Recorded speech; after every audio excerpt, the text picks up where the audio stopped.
Sobat Klenter, semangat pagi, tumbuh, juara, bangun negeri. Perkenalkan, nama saya Rahmadi Hari Kurniawan dari PT Sinergi Gula Nusantara, Pabrik Gula Mojo. Pada kesempatan kali ini saya akan menyampaikan learning point mengenai manajemen bisnis. Manajemen bisnis adalah seni sekaligus ilmu dalam mengatur sumber daya agar tujuan organisasi dapat tercapai secara efektif dan efisien. Di dalamnya terdapat proses perencanaan, pengorganisasian, pengarahan, dan pengendalian yang saling berkaitan. Seorang manajer tidak hanya dituntut untuk mampu menyusun strategi, tetapi juga harus piawai dalam membaca peluang, mengelola resiko, serta memotivasi tim agar tetap produktif. Bisnis yang sukses bukanlah hasil dari keberuntungan semata, melainkan sebuah dari perencanaan matang, eksekusi yang konsisten, dan evaluasi keberlanjutan. Manajemen bisnis adalah fondasi utama dalam penggerakkan roda organisasi.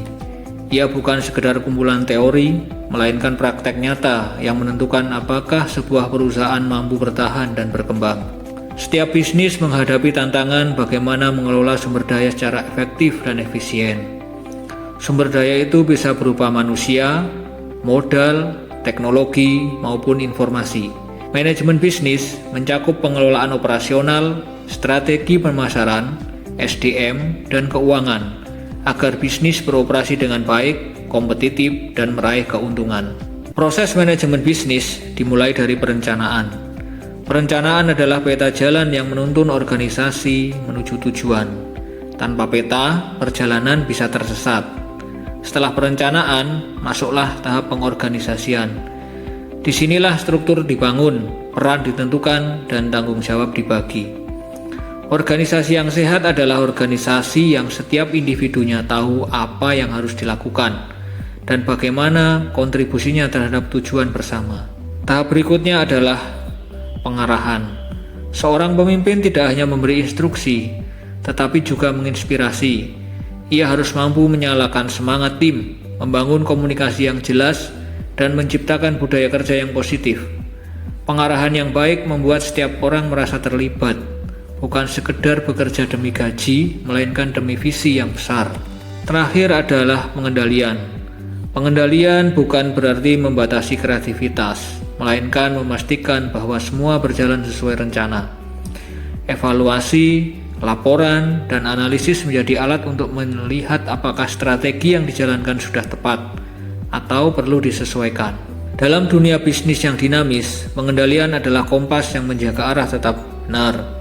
Namun, manajemen bisnis tidak berhenti pada 4 fungsi klasik itu saja. Di era globalisasi dan digitalisasi, manajemen juga berarti adaptasi. Perusahaan harus mampu membaca tren pasar, memanfaatkan teknologi, dan berinovasi tanpa henti. Bisnis yang sukses bukanlah hasil dari keberuntungan semata, melainkan buah dari perencanaan matang, eksekusi yang konsisten, dan evaluasi berkelanjutan. Pada akhirnya, manajemen bisnis adalah tentang mengelola manusia, ide, dan nilai. Angka-angka dalam laporan keuangan memang penting, tetapi yang lebih penting adalah bagaimana angka itu mencerminkan kertas kerja, kreativitas, dan komitmen seluruh tim. Bisnis yang sukses adalah bisnis yang tidak hanya sekedar keuntungan, tetapi juga memberi manfaat bagi masyarakat dan lingkungan. Dengan manajemen yang baik, sebuah bisnis bukan hanya bertahan, tetapi juga tumbuh dan memberi inspirasi. Demikian yang kami sampaikan dan kami ucapkan terima kasih.